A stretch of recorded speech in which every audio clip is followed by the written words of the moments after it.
কলকাতার দাদা দিদিরা সে বয়কটের শুরু থেকে বলে আসতেছে, কি বলে, বলে ওকাত থাকলে ভারতের চিকিৎসা বয়কট করে দেখা। ওকাত মানে জানি না, ধরে নিলাম হিম্মত। আমার ওকাত নাই দাদারা, তবে আমি ওকাত করতে পারি। আজকে ধরে হোলসেল ওকাত করে দেব।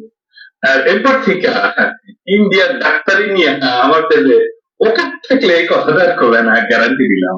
এখানে গ্যারান্টি সহকারে ওকাত করা হয়, ঠিক করার ব্যাপার এই ধরনের যাবে না। আবার কেউ কেউ আগ বাড়ায় বলে ভারতের ওষুধ বয়কট করে দেখা। এ দেখেন ইনবক্স এসে ম্যাটাকার করে, এদের বোঝানোই যায় না যে বাংলাদেশে ইন্ডিয়া থেকে কখনো ওষুধ আমদানি করে। বাংলাদেশে যা ওষুধ আইনি তাতে কোনোদিন ইন্ডিয়া থেকে ওষুধ আমদানি করা সম্ভব না, যদি না ইন্ডিয়া কোনো নতুন ওষুধ আবিষ্কার করে আসে। ইন্ডিয়ানরা বলে বুঝাইতে চাইলেও বুঝে না। এটা মানা যায় যে ওরা তো বাংলাদেশের ওষুধের দোকানে যাইয়া দেখে না, কিন্তু সেদিন একজন বাড়িতে আগাইলে সেও একই কথা বলতেছে। আমি বললাম ভাইজান, আপনি তো বাংলাদেশে থাকেন, জীবনে ইন্ডিয়ান ওষুধ খাইছেন না কিনেছেন কার জন্য? ভদ্রলোক হিন্দু, তো বাংলাদেশের হিন্দুদের অনেকেই মনে করে যে ভারতের স্বার্থ আর তার স্বার্থ এক। জিনা ভাই, একজন মাত্রা শ্যামও পান না, ফুলও পান না। আমরা যে বললাম, ওই যে বলছিল যে ইন্ডিয়া যদি ওষুধ পাঠানো বন্ধ করে দেয় তাহলে বাংলাদেশে কি হবে? বাংলাদেশে হাতি না ঘোড়া কি চলে? বাংলাদেশে আদৌ ইন্ডিয়া থেকে ওষুধ আনে কিনা না জানি না, আর্গুমেন্ট তৈরি করে। যাই হোক, আর জন্য ধরতেছি না। তারপর খুঁজলাম, তোর আমি ছাড়িচ্ছি না, তোর মতো ইন্ডিয়ান দালাল রে আমি ছাড়বো না, ধরবো যেন একদম পকেট করে দেবো একেবারে। যাই হোক, এবার আসেন আমরা দেখি ইন্ডিয়ার চিকিৎসা ব্যবস্থা আসলে ঠিক কেমন। মানে ওরা যত ভাবছে, সে ভাব নেওয়ার মতো কোনো উপাদান আছে কিনা।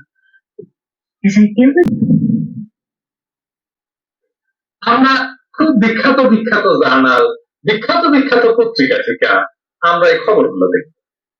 যারা ইন্ডিয়ান চিকিৎসা নিতে যাবেন, হ্যাঁ, এই যে ইন্ডিয়ান ডাক্তারেরা কোথা থেকে ডাক্তার হয়? মেডিকেল কলেজ থেকে তো না।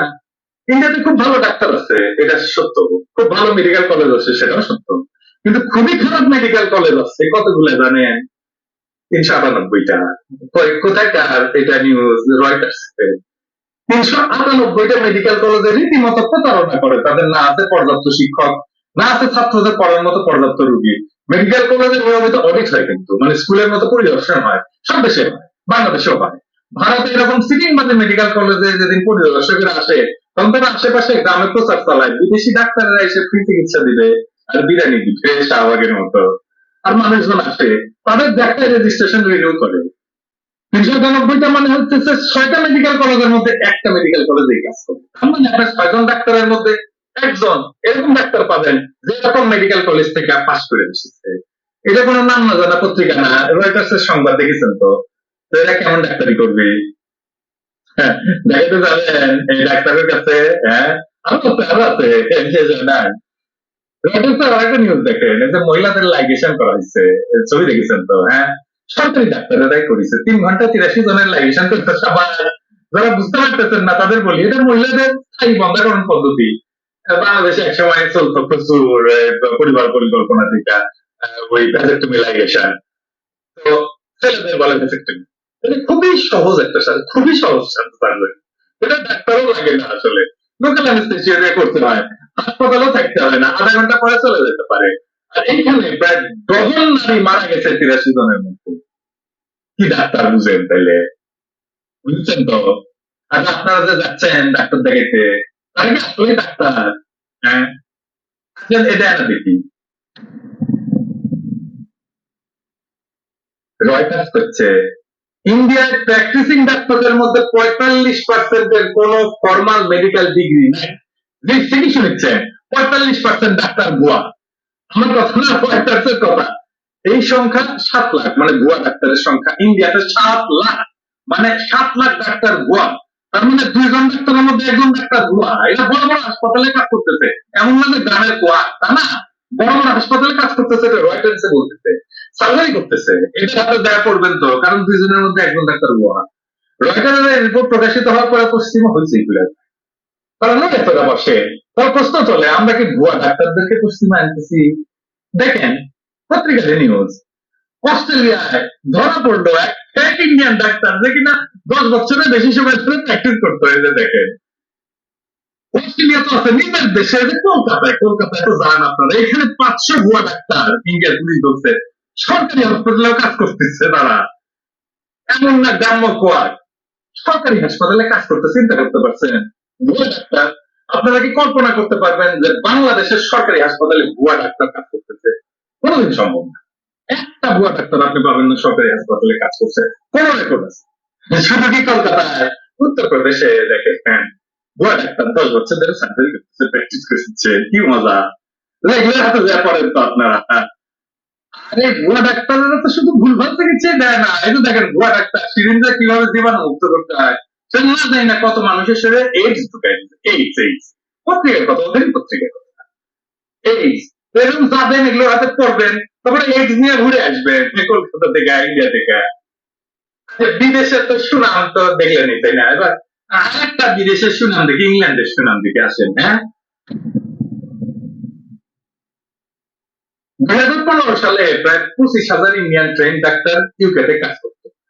পাকিস্তানি ডাক্তার কত করতো? 10,000-এর মতো, মানে 40% পাকিস্তানি ডাক্তার। ইন্ডিয়ান ডাক্তারের 40% পাকিস্তানি ডাক্তার। ইন্ডিয়ার পপুলেশন তো পাকিস্তানের চাইতে 5 গুণের বেশি, তাহলে পাকিস্তানিরা ইউকেতে ইন্ডিয়ানদের চাইতে ভালো করতেছে, তাদের চাহিদা বেশি, তাই না? ঠিক তো? পাকিস্তানি ডাক্তার ইন্ডিয়ান ডাক্তারের চাইতে ভালো, ইউকে তার প্রমাণ। মানে ইন্ডিয়ার তুলনায় পাকিস্তানের যে পপুলেশন, সেই হিসাব হলে ইন্ডিয়ান ডাক্তারের 20% পাকিস্তানি ডাক্তার হওয়া উচিত, কিন্তু ইন্ডিয়ান ডাক্তারের 40% পাকিস্তানি ডাক্তার, মানে দ্বিগুণ পরিমাণে পাকিস্তানি ডাক্তার কাজ করে। 2008 থেকে 2014 সালে 106 জন ইন্ডিয়ান ট্রেন ডাক্তার ইউকেতে লাইসেন্স হারাইছে, আর পাকিস্তানের হয়েছে মাত্র 32 জন। ডাক্তার নাম্বারের সাথে যদি তুলনা করতে হয়, তাহলে 42 জন পাকিস্তানি ডাক্তারের চাকরি দেওয়া উচিত ছিল ইন্ডিয়ার সমান হইতে হইলে। সুজাতা রায় হেলথ সেক্রেটারি ছিল ইন্ডিয়া, সে বলতেছে দেশটা এমন ভুয়ার অশিক্ষিত ডাক্তার দিয়ে ভরে গেছে যে তারা কুয়াকে চেতে ভালো। শুধু তাই না, এই কলকাতায় মেডিকেল কলেজের ছাত্ররা মোবাইল চুরির অভিযোগে বাইন্দা রেখা খুর দিয়ে তার শরীর ফালা করে পিটায় মারতে, মেডিকেল কলেজের ছাত্ররা। আমি গ্যারান্টি দিয়ে বলতে পারি বাংলাদেশের মেডিকেল স্টুডেন্টরা পলিটিক্যাল মারপিট করতে পারে, খুনাখুনিও করতে পারে নিজেদের মধ্যে, কিন্তু মোবাইল ফোন চুরির অভিযোগে কাউকে এইভাবে পিটায় মাইরা ফেলে, এতখানি অমানুষ হয় না বাংলাদেশের মেডিকেল স্টুডেন্ট। আর এদের কাছে যান নিজের জীবন বাঁচাইতে, ও তো জীবন নেওয়ার জল্লাদ, ও জীবন বাঁচাবে কি? আচ্ছা এবার আসেন আলাপ করি, আপনি কি আসলে সুস্থ হইতে যাইতেছেন? ইন্ডিয়ার হেলথ কেয়ার মার্কেটটা একটা বিশাল বড় মার্কেট। পুরো ইন্ডিয়ান হেলথ কেয়ার মার্কেটটা কত বড়? এটা $372 বিলিয়ন 2022-এর ছিল। এর মধ্যে মেডিকেল ট্যুরিজম, মানে আপনারা যেটা করতে যান আর কি, বাংলাদেশ থেকে যেখানে যায়, সে মেডিকেল ট্যুরিজম মার্কেট হচ্ছে প্রায় $8 বিলিয়ন, $7.6 বিলিয়ন। আর এটা সিংহভাগ আসে বাংলাদেশের রোগীদের থেকে, কারণ এর 54% বাংলাদেশি রোগী। এর একটা ডিপার্টমেন্ট করছে মন্ত্রণালয়ের আন্ডারে মেডিকেল ট্যুরিজমের জন্য, তার মানে বাংলাদেশি রোগীদের, মানে $4 বিলিয়ন আপনি দিয়ে আসেন ওদেরকে, কিন্তু 4 বিলিয়ন কি লাগতো ওই চিকিৎসা সেবা যেটা পাইছেন সেটার জন্য? ইন্ডিয়ার গবেষণা প্রতিষ্ঠান বলে যে কর্পোরেট হাসপাতালগুলো প্রায় 3 গুণ বেশি চার্জ করে, যে চার্জ হওয়া উচিত তার 3 গুণ। ইন্ডিয়ান গবেষণা বলতেছে। ওয়ার্ল্ড ব্যাংক পর্যন্ত বলছে ইন্ডিয়ার এই বেশি খরচার কথা। ওয়ার্ল্ড ব্যাংকের কাছে সাহায্য চাইছে ইন্ডিয়া, কিভাবে এই অতিরিক্ত খরচার স্বাস্থ্য সেবা সাধারণ মানুষকে দেওয়া যায়। কিন্তু ঘটনা হচ্ছে খরচাটা কেন অতিরিক্ত?